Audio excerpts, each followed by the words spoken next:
dear ones. So, I have a very fascinating letter today. I have already done it yesterday, but it was so powerful. Just opening up my ink here yesterday, I had ink all over my fingers from this. But it always makes me feel like I'm Jo March from Little Women, so I don't mind. So, this is the letter X, and this is from the um, Vimala Rogers. Let me just show you the book without getting ink on everything. Your Handwriting Can Change Your Life by Vimala Rogers. So there's the book which explains everything, and then there's also this little kit that has a breakdown of each letter. Show you the front of this. Transform Your Life Through Handwriting. This I had to find used. I think I found it on Poshmark. It's not being sold, but you can find the main book. So it goes through each letter, and the concept is that each letter has, like it's almost like each letter is a spirit, and it has something to teach you and something to show you. And this letter today, it just really, really impacted me. And when I reached out, there are people who get trained as practitioners of this concept of using handwriting to change your life. And I reached out and they said, we'll pick like one letter to focus on for 40 days. And I've been going through the whole alphabet because I just didn't feel like I could choose a letter. And I feel pretty clear that this is my letter. So this is the letter X. Okay, now I want you to notice I drew it this way, starting from the right down to the left, and then the left down to the right. So there is a concept in the Vimala Rogers handwriting that you never want to finish a letter on the left. You always finish to the right, so you're moving forward. Now, I had no idea. I started practicing this, and they don't teach you how to write it until the very end, which I feel like maybe they're expecting you to read all the way through before you start writing it, which is not me. But I was writing it this way. I was writing it on the left down to the right, and then the right down to the left. Write your X and see which one you do. Now, I don't know if that's the way I taught or if that's just the way I came up with it, but I'm going to give you a fast forward that in the part where she explains how to write it, she says, do not, the final, okay, wait, hold on. The final stroke ends at the baseline, firmly to the right. No final stroke in any letter ends to the left. Yet I've seen countless persons end the letter X in that direction. Don't do it. It gives your power away.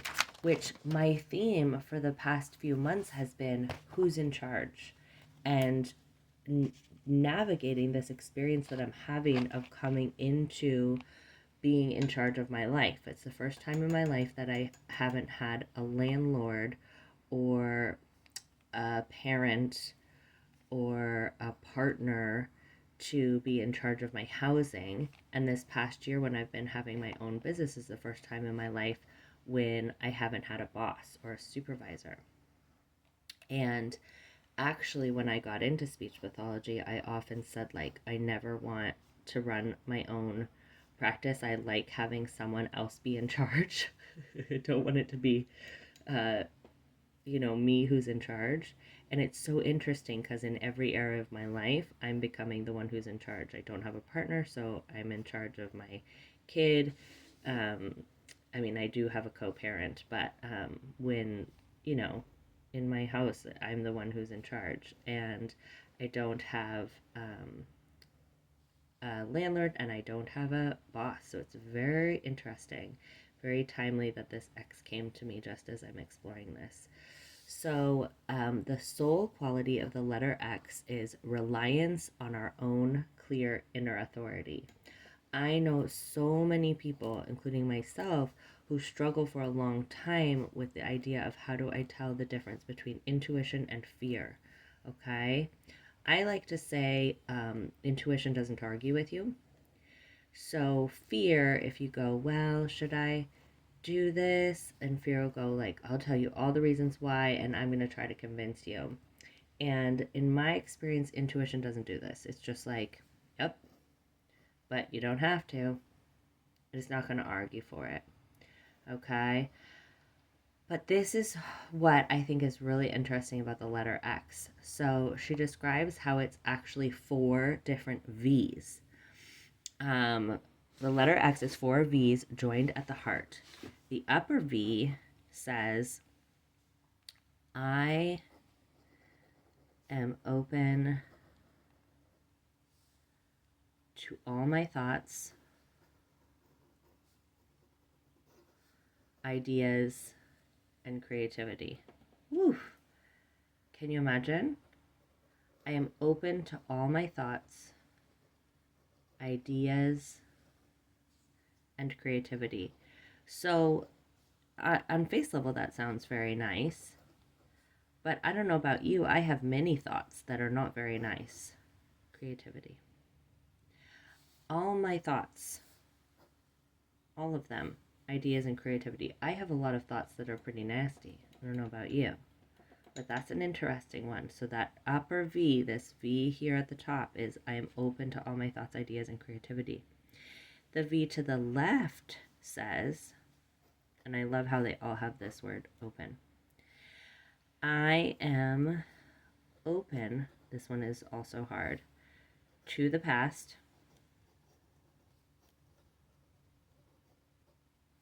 and the lessons it has taught me.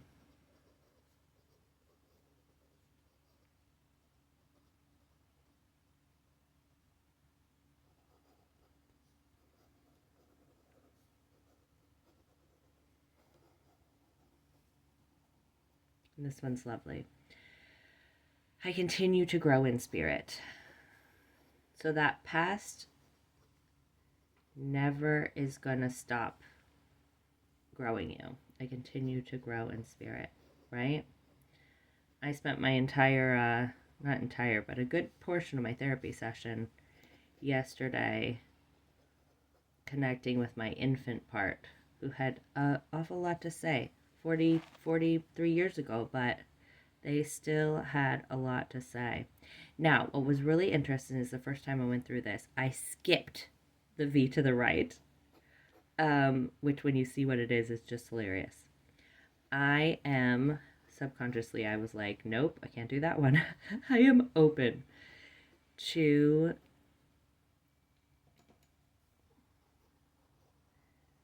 the future and all the blessings that await me.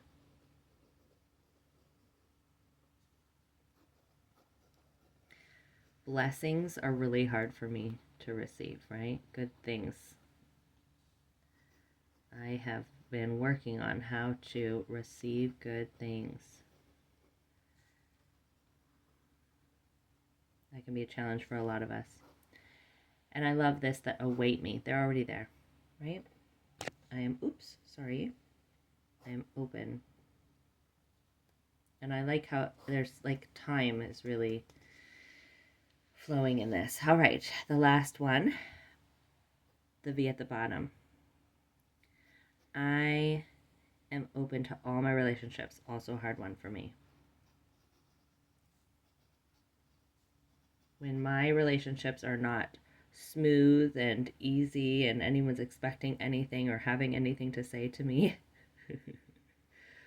I tend to want those people to go away.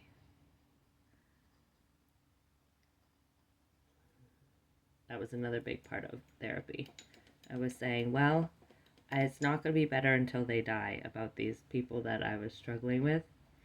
And thankfully, I felt a little bad saying that, but thankfully my therapist is really great, and she was like, yes, that is the pretty common response.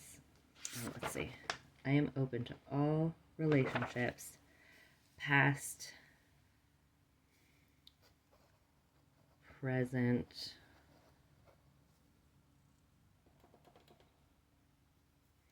and to come.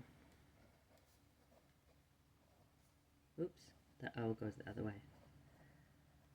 check your O too. Does it finish on the, does it come from this side and go around, or does it go the other way? Finishing to the left or finishing to the right? A lot of my letters finish to the left, which makes sense because I have experienced a lot of I am not in charge. Okay. And to come, and I see them, this is interesting too, as a stepping stone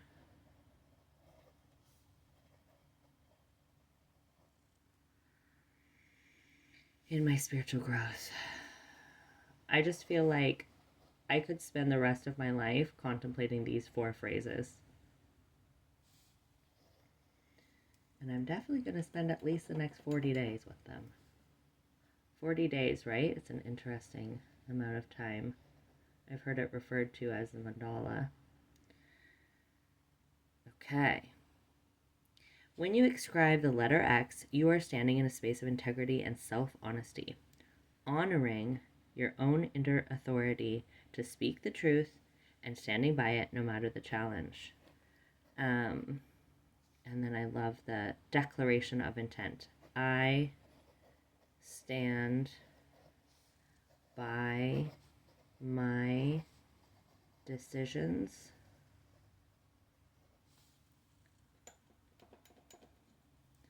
unflinchingly. This is not something, I don't think I've ever met someone who does that. Although I heard recently that, oops, I did the X wrong. Did you see that? I'm not wrong, but I did it in the way that's disempowering. So let me try again. So we're going to start on the right, go down to the left, go up to the left, come down to the right.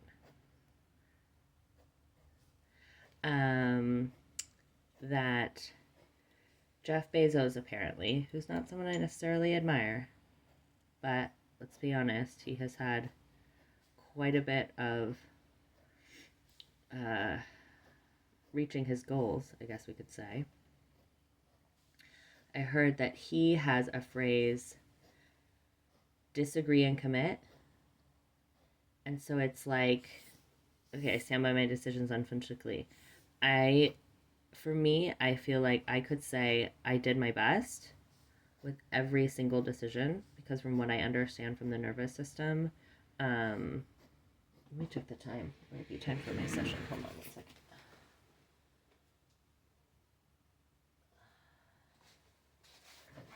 I don't have a... This is my phone that's recording on. Okay, well, we'll see. But every decision is the best possible given my nervous system state in that moment. And stand by my decisions doesn't mean I am going to like repeat them or that I think they're right, but I can stand by, meaning I am not going to question myself, and I'm not going to blame myself or others. I'm going to stand by whatever decisions everyone else has made too, because it was the best decision they could make. And then that frees me up now that I'm not, wallowing in guilt and shame and blame and regret and resentment. That frees me up. Okay, good. I have 5 minutes. Let me just turn on my computer. Get my Zoom opening up. So that frees me up to support myself in getting back to my executive functioning and seeing like, okay, this decision has been made, and now what can I do with it? Interestingly, my kiddo was not feeling 100% this morning and feeling very torn about whether to go to school. And I was like, yeah, it doesn't matter. Either way, what do you feel like? And he is, with me, he has that experience. And the rest of culture says, like, if you miss a day, then you're going to have so much to make up. If you take rest whenever you want to, then you're never going to be a productive, successful member of society. You know, he's in seventh grade. I'm like, I remember like 2 days of seventh grade. None of it really is going to make a big difference in your life. But for him, it was a very big decision, right? And there's no space freed up in that, like, oh my gosh, I can make the wrong decision, to find any creative solutions. Like, you know, in if he were able to say, okay, it doesn't really matter, I could go and I could keep up with stuff and not have extra work to do later, and I don't feel that bad, and maybe I'll just go just sort of half-ass it. Or he could be like, you know what, I really just feel like chilling, and I um, I can email my teachers and get the info and make it up later, or do it in the comfort of my own home, right? So it's like when we are in that, I stand by my, oh, look at that, I smeared them all. It's kind of fun. Um, when I stand by my decisions unflinchingly, you know, I can be like, oh, okay, I decided to highlight that and I smeared this. So if I wanted to, I could redo this page, or I could redo this video, or I could just go with it, right? Because it's like my decision to highlight that with you was the decision I made. It resulted in a little schmear, and I'm okay with it. So now I can decide what I want to do about it. I love this letter. And I love this process. If you're someone who is interested in journaling but feels a little intimidated by like writing your own thoughts, um, writing letters can be a fun way to do it, or copying texts that you like writing out a poem. Um, and that way you don't have to feel like you are uh, coming up with your own stuff, which can be intimidating, but you also can get the enjoyment of the writing process, which I think is really lovely. All right, love you so much. Talk soon. Bye.